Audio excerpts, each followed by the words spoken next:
Bienvenue dans l'Andé, le podcast de lecture. Alors on est dans le chapitre 7 de Crime et Châtiment de Dostoïevski. Très bonne écoute. La porte, comme l'autre fois, s'ouvre, maintenue par une courte chaîne. Et de nouveau, deux yeux perçants et méfiants le fixent dans l'ombre. Ici, Raskolnikov perd la tête et manque de faire une lourde faute. Craignant que la vieille ne s'effraie de ce qu'il se trouve seul et espérant qu'elle se tranquillisera en le reconnaissant, il saisit la porte et la tire à lui pour qu'il ne vienne pas à l'idée de la vieille de la refermer. Voyant cela, elle s'agrippe au bouton de la porte pour la retenir et, pour un peu, il l'eût entraînée sur le palier. La vieille, restant sur le seuil, lui barre l'entrée. Aussi, il marche droit sur elle. Elle bondit de côté, veut dire quelque chose, n'y parvient pas et le regarde, les yeux exorbités. « Bonjour, Alona Ivanovna, commence-t-il, le plus naturellement possible, mais sa voix ne lui obéit pas, tremble et s'étouffe. « Mais venez plutôt ici, à la lumière. » La laissant là, il pénètre directement dans la chambre, sans y être invité. La vieille court après lui, elle a retrouvé la parole. « Mon Dieu, mais qu'est-ce qu'il vous faut ? Qui êtes-vous ? Que vous faut-il ? » ?»« Voyons, Alona Ivanovna, ne me reconnaissez-vous plus ? Raskolnikov. Voici, je vous apporte l'objet à mettre en gage que je vous ai promis l'autre jour. » Et il lui tend le paquet. La vieille y jette un coup d'œil, mais son regard revient immédiatement se fixer sur l'intrus. Elle le regarde attentivement, avec animosité et méfiance. Une minute passe. Il lui semble voir une raillerie dans les yeux de la femme, comme si elle avait déjà tout deviné. Il sent qu'il perd son sang-froid, qu'il va avoir peur, que si elle continue à le regarder ainsi sans dire un mot, il s'enfuira. « Qu'avez-vous à me fixer ainsi, comme si vous ne m'aviez pas reconnu ?» dit-il soudain avec colère. « Si vous ne voulez pas le prendre, j'irai ailleurs, je n'ai pas le temps. » Ces paroles jaillissent d'elles-mêmes, il n'a pas réfléchi. La vieille se ressaisit, le ton décidé du jeune homme la rassure visiblement. « Et quoi, petit père, ne te fâche pas ? Qu'est-ce que c'est ?» demande-t-elle en regardant le paquet. « Un étui à cigarette en argent. Je vous l'ai déjà dit la fois passée. » Elle tend la main. « Mais pourquoi cette pâleur et tes mains qui tremblent ? Tu as peur ou quoi, petit père ? » ?»« C'est la fièvre, » répondit-il brièvement. « N'importe qui deviendrait pâle s'il n'avait rien mangé, » ajoute-t-il en articulant péniblement les mots. Ses forces le quittent, mais la réponse semble vraisemblable. La vieille prend le gage. « Qu'est-ce que c'est ?» demande-t-elle, jetant encore une fois un regard aigu à Raskolnikov et soupesant le paquet. « Un objet, un étui à cigarette, en argent, regardez. On dirait bien que ce n'est pas de l'argent, et tant de ficelles. » Occupée à déficeler le paquet et tournée vers la fenêtre, toutes les fenêtres sont fermées chez elle, malgré la chaleur. Elle le laisse quelques secondes et lui tourne le dos. Il défait les boutons de son paletot, libère la hache de la boucle sans la sortir, mais en la tenant de la main droite sous le vêtement. Ses mains sont affreusement faibles. Il croit les sentir s'endormir et se raidir davantage à chaque instant. Il a peur de laisser tomber la hache. Et voilà qu'il a le vertige. « Mais pourquoi tous ces nœuds ?» s'écrie la vieille avec dépit, et elle esquisse un mouvement dans sa direction. Il n'y a plus un instant à perdre. Il sort la hache, la brandit des deux mains, et, dans une sorte d'inconscience, presque sans effort, presque machinalement, il abat le talon de la hache sur la tête de la vieille. La force semble absente de ce geste, mais dès qu'il abat la hache, sa vigueur revient immédiatement. La femme est, comme toujours, nu-tête. Ses cheveux clairs, rares, semés de fils d'argent, enduits d'huile suivant son habitude, sont tressés en une petite natte, pareille à une queue de rat, et roulés en un chignon maintenu par un éclat de peigne d'écaille qui dépasse derrière la nuque. Le cou porte sur le sommet de la tête, car elle est de petite taille. Elle jette un cri, faiblement, et s'affaisse sur le plancher. Mais elle réussit encore à porter les mains à la tête. L'une d'elles serre toujours le gage. Alors de toutes ses forces, il lui assène un coup, puis un autre, toujours du talon de la hache et sur le sommet du crâne. Le sang jaillit comme d'un verre renversé et le corps tombe en arrière. Raskolnikov se recule pour le laisser choir, puis se penche tout de suite sur le visage. Elle est déjà morte. Les yeux sont exorbités, comme prêts à jaillir, et le front et tout le visage sont tordus et convulsés. Il dépose la hache à terre, près de la morte, et se met tout de suite à fouiller sa poche, tâchant de ne pas se souiller par le sang qui ruisselle. Il fouille cette même poche droite, d'où il l'avait vu sortir les clés la fois passée. Il est en pleine possession de ses facultés. Plus d'obscurcissement, plus de vertige, mais ses mains tremblent encore. Il se rappela plus tard qu'il fut même très attentif, prudent, soucieux de ne pas se salir. Il trouve tout de suite les clés. Elles sont, comme l'autre fois, passées dans un anneau d'acier. Muni de celle-ci, il court vite dans la chambre à coucher. C'est une petite chambre avec un immense panneau couvert d'icônes. Près de l'autre mur, il y a un grand lit très propre, avec une couverture ouatée faite de chiffons de soie assemblés. Contre le troisième mur se trouve une commode. Chose étrange, dès qu'il se met à essayer les clés à la serrure de la commode, dès qu'il entend leur tintement, il est pris d'un frisson. De nouveau, il veut laisser tout là et s'en aller. Mais cela ne dure qu'un instant. Il est trop tard pour partir. Il va jusqu'à se railler lui-même quand, brusquement, il est frappé par une autre idée. Il lui semble soudain que la vieille est peut-être vivante encore et peut revenir à elle. Abandonnant les clés de la commode, il se précipite vers le corps, saisit la hache et la brandit de nouveau, mais ne la laisse pas retomber. Aucun doute, elle est bien morte. Se penchant et l'examinant de plus près, il voit clairement que le crâne est fracassé et a même éclaté. Il veut tâter la blessure avec le doigt, mais retire vivement la main. C'est évident sans cela. Il y a déjà toute une mare de sang. Soudain, il remarque un cordon au cou du cadavre. Il le tire, mais le cordon est solide et ne casse pas. De plus, il est trempé de sang. Il essaye de le tirer à lui, mais quelque chose se coince et gêne. Impatient, il lève la hache pour en donner un coup sur le corps, mais il n'ose pas.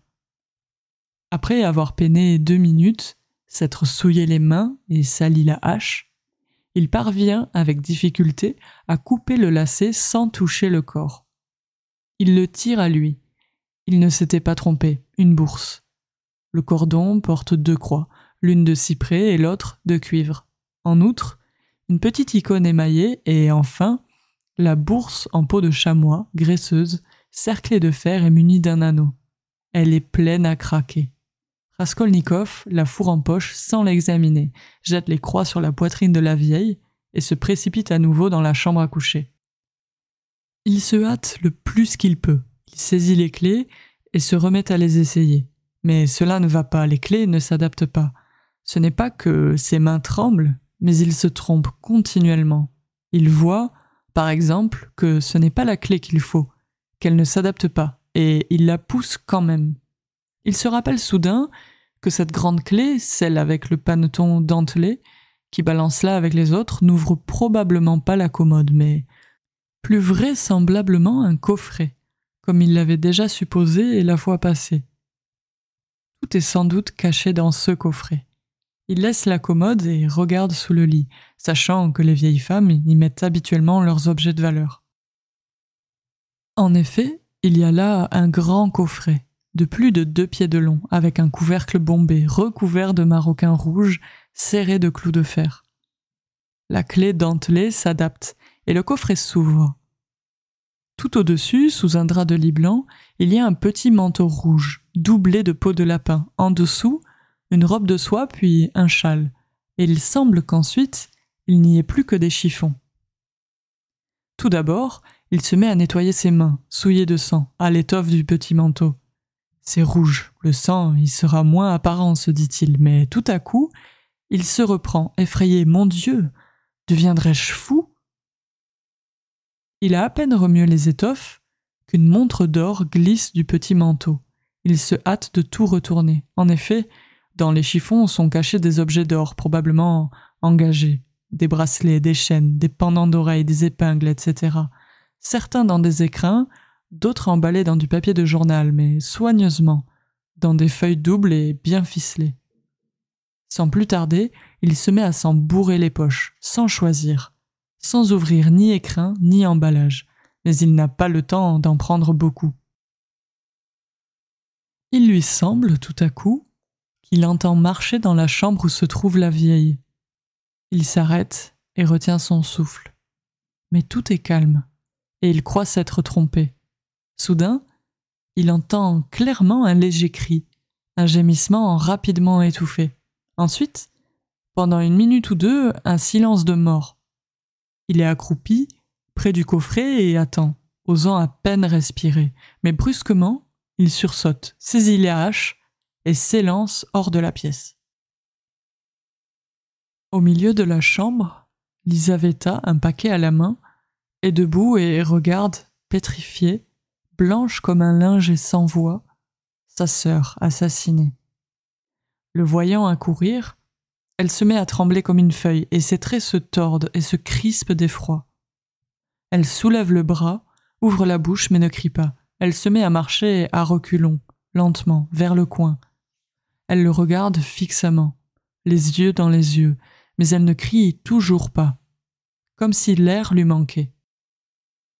Il se précipite sur elle, la hache levée. Les lèvres de Lisaveta se tordent piteusement comme chez les petits-enfants, quand ils s'effraient de quelque chose, regardent fixement l'objet de leur terreur et s'apprêtent à crier.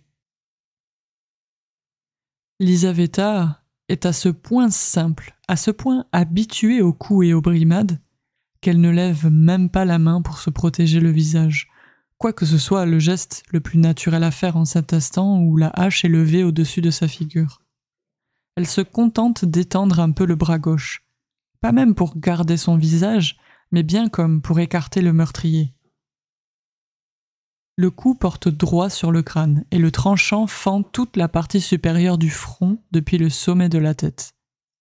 Elle s'écroule. Raskolnikov est près de perdre la tête. Il saisit son paquet, le rejette et se précipite dans l'antichambre. De plus en plus, la terreur s'empare de lui, surtout après ce second assassinat qu'il n'avait pas du tout prévu. Il veut s'enfuir le plus vite possible d'ici, et si, en ce moment, il pouvait raisonner et apprécier exactement sa situation, s'il pouvait concevoir toutes les difficultés de sa position, toute son horreur, toute sa laideur, toute son ineptie, s'il pouvait se figurer aussi tous les obstacles qu'il aura encore à vaincre, et peut-être les crimes qu'il aura encore à commettre avant de s'échapper d'ici et de se réfugier chez lui, il est bien probable qu'il laisserait tout là et irait se dénoncer, non par peur pour lui-même, mais par horreur et dégoût de l'acte commis. Le dégoût surtout le gagnait progressivement. Pour rien au monde, maintenant, il ne saurait retourner au coffret ni dans les pièces intérieures. Il devient distrait, il rêvasse par moments, il s'oublie, ou pour mieux dire, il oublie le principal et s'accroche aux vétilles. Néanmoins, jetant un coup d'œil dans la cuisine et y voyant sur un banc un seau à demi plein d'eau, il s'avise de s'y laver les mains et de nettoyer la hache. Ses mains sont sanglantes et poisseuses. Il met la hache dans le seau, saisit un petit morceau de savon qui est déposé sur la fenêtre dans une soucoupe ébréchée et commence à se laver. Quand il a fini, il sort la hache du seau, nettoie le fer d'abord, puis, longuement, pendant bien 3 minutes, il gratte le bois là où il y a des taches de sang, et emploie même pour cela le savon. Il l'essuie avec du linge qui séchait là, sur une corde tendue à travers la cuisine, et l'examine longtemps près de la fenêtre. Il n'y a plus trace de sang, le bois est seulement un peu humide. Il fixe avec précaution la hache dans la boucle sous le par-dessus. Ensuite, il examine celui-ci et aussi son pantalon et ses souliers, autant que le permet le jour indécis qui pénètre dans la cuisine. Au premier abord, dirait-on, il n'y a rien, seulement des taches sur les chaussures. Il mouille un torchon et les essuie. Il sait, du reste, qu'il ne peut examiner tout, qu'il y a encore peut-être quelque chose qui saute aux yeux et qu'il ne remarque pas. il reste à hésiter au milieu de la pièce. Une idée torturante, sombre, se forme en lui. L'idée qu'il devient fou, qu'il n'est plus capable de raisonner, de se défendre, que peut-être ce qu'il fait n'est pas du tout ce qu'il fallait faire pour dissimuler son crime.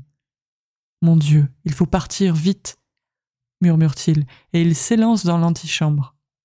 Mais ici, une telle épouvante l'attend, si violente qu'il n'en a jamais éprouvé de pareil. Il reste figé et n'en croit pas ses yeux. La porte extérieure, celle qui donne de l'antichambre sur le palier, celle-là même où il a sonné tout à l'heure et par où il est entré, est entrebâillée de la largeur d'une main. Donc, pendant tout ce temps, il n'y avait ni serrure fermée, ni crochet mis. Tout ce temps. La vieille n'avait pas fermé la porte, sans doute par prudence, mais mon Dieu, mais il a vu Lisaveta depuis. Comment n'a-t-il pas pensé tout de suite qu'il a bien fallu qu'elle entrât ? Elle n'est pas passée à travers le mur. Il se précipite vers la porte et met le crochet. Mais non, une fois de plus, ce n'est pas cela, il faut partir. Il tire le verrou, entr'ouvre la porte et écoute dans l'escalier. Il écoute longtemps. Loin, en bas, probablement sous le porche, on discute et on s'injurie à voix haute et criarde. Qu'est-ce qu'ils ont ? Il attend patiemment. Enfin, le silence tombe brusquement. Ils se sont séparés. Il veut sortir, mais soudain, un étage plus bas, une porte s'ouvre bruyamment et quelqu'un se met à descendre l'escalier en chantonnant. Qu'ont-ils à faire tant de bruit ? Pense-t-il dans un éclair. Il tire la porte derrière lui, puis reste immobile. Enfin, tout est calme, pas une âme. Il va poser le pied sur la première marche lorsqu'il entend un pas nouveau. Les pas viennent de très loin, mais il se rappela plus tard très nettement que dès le premier bruit, il avait deviné qu'il se dirigeait nécessairement vers le 3e étage, chez la vieille, ici. Pourquoi ? Le bruit est-il spécial, remarquable ? Mais non, les pas sont lourds, réguliers, posés. Il a déjà dépassé le premier. Il monte toujours. On l'entend de mieux en mieux. On perçoit son souffle asthmatique et pénible. Il monte toujours, ici. Raskolnikov se sent soudain pétrifié. Il lui semble vivre un de ces affreux rêves où l'on est sur le point d'être atteint et massacré, et où l'on se sent totalement figé, sans pouvoir bouger un doigt. Enfin, le visiteur dépasse le 2e étage. Raskolnikov tressaille et réussit à se glisser rapidement et adroitement dans l'appartement et à fermer la porte derrière lui. Il saisit ensuite le crochet et le met tout doucement. Il est aidé par son instinct. Le crochet mis, il se tient coi tout près de la porte. Le visiteur inconnu est déjà devant celle-ci. Ils sont maintenant l'un en face de l'autre, comme lui tout à l'heure avec la vieille quand la porte les séparait et qu'il écoutait. Le visiteur souffle péniblement, grand et gros probablement, pense Raskolnikov serrant la hache de la main. Vraiment, c'est comme un rêve. Le visiteur saisit le cordon et sonne vigoureusement.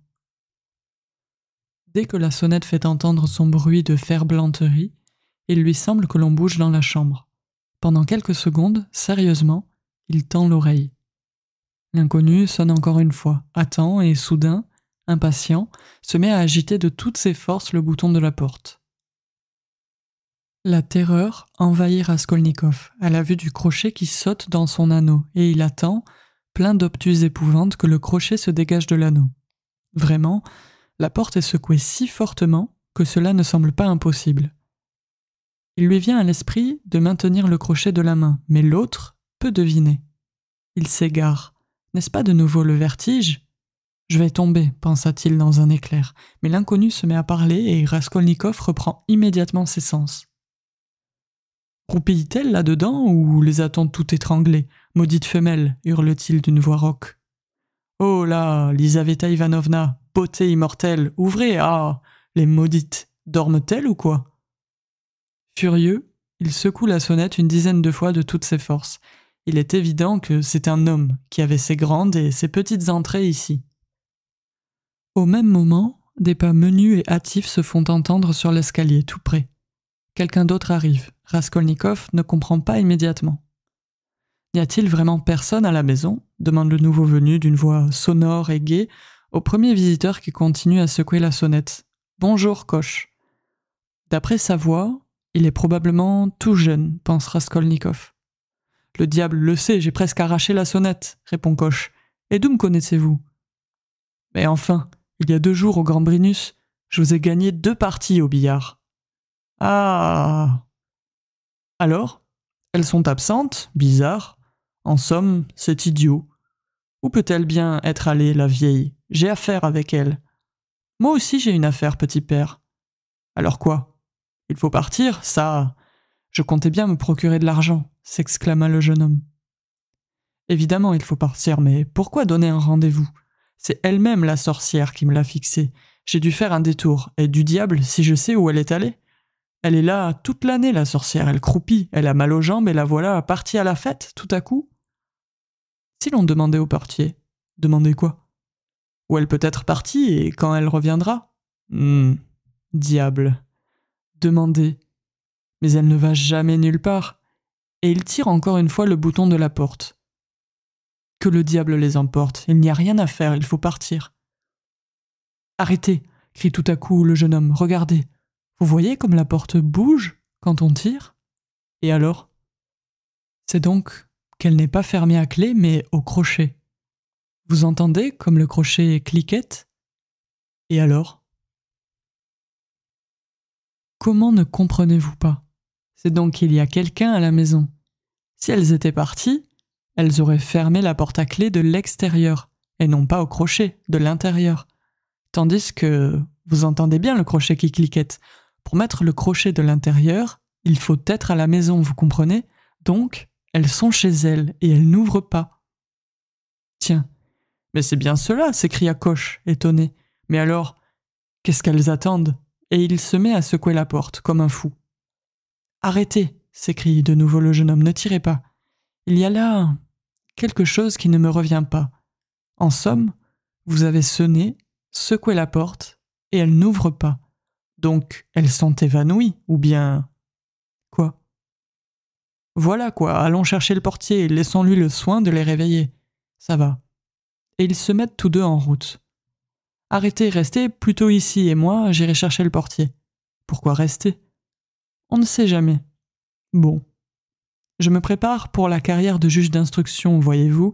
Il est évident qu'il y a quelque chose de louche ici, s'exclame le jeune homme avec fougue, et il se met à dévaler l'escalier. Coche reste. Il tiraille la sonnette, qui sonne un coup. Ensuite, il remue le bouton de la porte pour s'assurer encore une fois que celle-ci n'est mise qu'au crochet.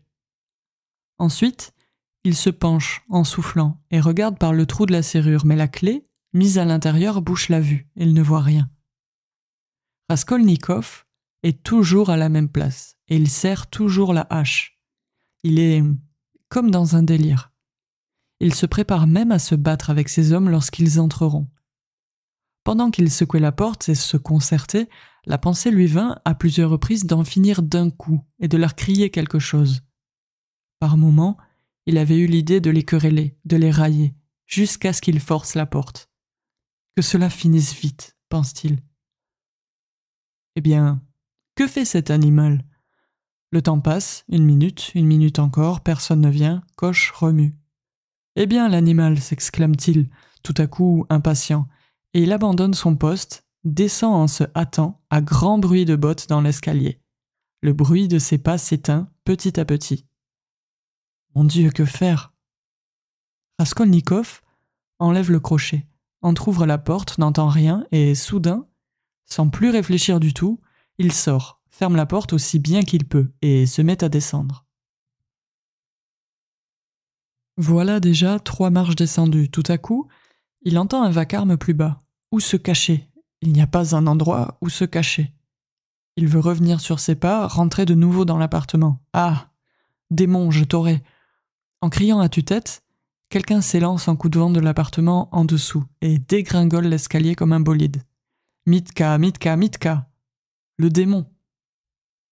Les cris s'achèvent en hurlements, qui déjà parviennent de la cour. Le silence tombe. Mais en même temps, plusieurs personnes parlant haut et vite se mettent à gravir l'escalier. Ils sont 3 ou 4. Raskolnikov distingue la voix sonore du jeune homme. « Les voici », se dit-il. Dans un désespoir total, il va à leur rencontre. Arrivera ce que pourra. S'il l'arrête, tout est perdu. S'il le laisse passer, tout est perdu aussi, car ils se souviendront de lui. Ils vont se rencontrer. Il ne reste plus entre eux qu'une volée de marches d'escalier. Et tout à coup, le salut.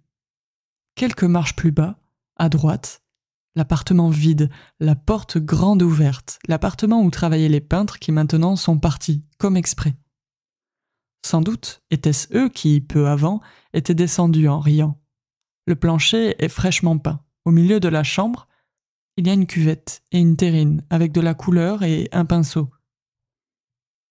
Il se glisse en un instant par la porte ouverte et se cache derrière le mur.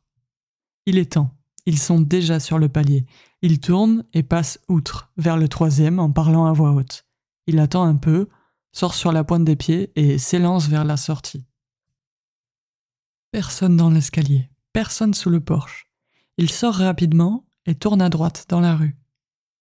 Il sait très bien qu'ils sont tous en cet instant dans l'appartement, qu'ils se sont étonnés, voyant la porte ouverte tandis qu'il l'avait laissée fermée, qu'ils regardent déjà les corps et que bientôt ils auront compris que l'assassin était là, qu'il a réussi à se cacher quelque part et qu'il a pu leur glisser entre les doigts. Ils devineront probablement aussi qu'il avait attendu dans l'appartement vide pendant qu'il montait. Malgré cela, à aucun prix il n'oserait se hâter, quoique jusqu'au premier tournant de la rue il reste une centaine de pas à faire. Ne ferais-je pas mieux de me glisser dans quelque porte cochère et d'attendre dans un escalier inconnu ? Non, malheur. Peut-être jeter la hache quelque part ou prendre un fiacre ? Malheur, malheur. Son esprit s'embrouille. Enfin, voici la ruelle transversale. Il y tourne à moitié mort. Ici, il est à demi sauvé et il comprend le risque d'être soupçonné est moindre. Et en outre, beaucoup de monde circule et il peut se perdre dans la foule. Mais toutes ces tortures l'ont tellement affaibli qu'il avance à grand-peine. La sueur lui coule en grosses gouttes. Il a tout le cou mouillé. « Ivre comme un porc », lui crie quelqu'un lorsqu'il débouche sur le canal. Maintenant, il se rend de moins en moins compte de ses mouvements. Il se souvint plus tard qu'une fois arrivé au canal, il s'effraya, qu'il fit désert et que l'on put ainsi plus facilement le remarquer, et il voulut retourner vers la ruelle. Quoique prêt à s'écrouler, il fait quand même un crochet et rentre chez lui par un autre chemin. Encore inconscient, il passe par la porte cochère. Il s'est déjà engagé dans l'escalier quand il se souvient de la hache. Il a encore un acte très important à exécuter, mettre la hache à sa place sans que l'on s'en aperçoive. Évidemment, il n'y a plus la présence d'esprit nécessaire pour se dire que, probablement, il vaut mieux ne pas remettre la hache à sa place mais bien la jeter, même plus tard, dans une autre cour. Mais tout se passe bien. La porte de la loge est fermée, mais non à clé, donc, sans doute, le portier est chez lui. Mais Raskolnikov a perdu à ce point toute présence d'esprit qu'il va droit à la porte et l'ouvre. Si le portier lui demandait « Que faut-il ?», sans doute lui tendrait-il tout simplement la hache. Mais le portier est de nouveau absent. Raskolnikov réussit à remettre la hache à sa place, sous le banc. Il la couvre même d'une bûche comme il l'a trouvée. Il ne rencontre personne. Pas âme qui vive jusqu'à sa chambre. La porte de la logeuse est fermée. Entré chez lui, il se jette sur le divan, tout vêtu. Il ne peut dormir, mais une sorte de torpeur l'envahit. Si quelqu'un entrait, il se mettrait à crier. Des pensées éparses s'agitent en lui, mais il n'en peut saisir aucune. Il ne peut s'arrêter à aucune malgré tous ses efforts. Si tu souhaites en savoir plus, n'hésite pas à cliquer sur la petite cloche pour recevoir les autres épisodes qui viendront par la suite.